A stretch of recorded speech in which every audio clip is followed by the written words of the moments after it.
तो अब तक हमने देखा था कि जंगकुक के फादर जंगकुक को मनाने आए थे कि छोटे भाई की बात मान लो, कंपनी को मत डूबने दो।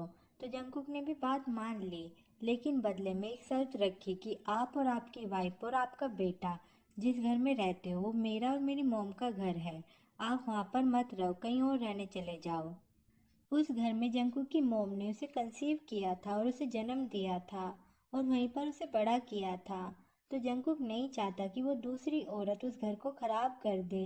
ये आखिरी लाइन जो जंगकुक ने कही थी वो जंगकुक के फादर पर बहुत ज़्यादा असर कर गई कि मेरी मॉम इस लाइफ में बहुत ज़्यादा फेल हो चुकी थी। उसने अपने हस्बैंड को खो दिया था और यहाँ तक कि उसने अपनी लाइफ भी खो दी। ये सुन के उसके फादर कुछ भी नहीं कह पाए और काफ़ी देर के बाद उसने कहा कि ठीक है।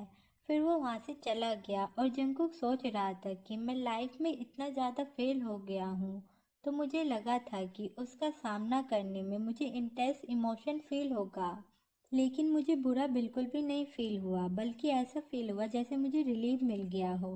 उसने जिमीना को फ़ोन पर बताया कि मैं तुम्हें सब कुछ दे दूँगा, मुझे कुछ भी नहीं चाहिए। आज से इस कंपनी से और तुमसे मेरा कोई लेना देना नहीं है। और प्राइस के बारे में भी मैं तुमसे बात कर कर बिल्कुल भी टाइम वेस्ट नहीं करना चाहता। मार्केट प्राइस के मुकाबले 30% कम प्राइस में मैं तुम्हें वो सारे शेयर दे दूँगा। जब तुम्हारे पास पैसे रेडी हो जाए तब मुझे बता देना। मैं कॉन्ट्रैक्ट साइन कर दूंगा और सब कुछ जितना जल्दी रेडी हो उतना जल्दी करना।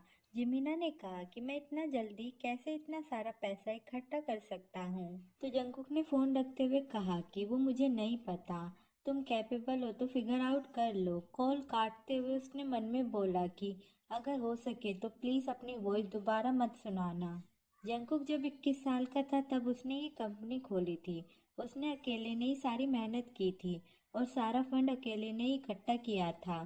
सारे फ्रेंड और रिलेटिव को कॉल कर करके इन्वेस्टमेंट के लिए मनाया था। उसके अंदर जुनून था कि वो कुछ बड़ा करेगा। वो देर रात तक काम करता और कंपनी पे कोई भी प्रॉब्लम आती वो उन सब का सामना करता।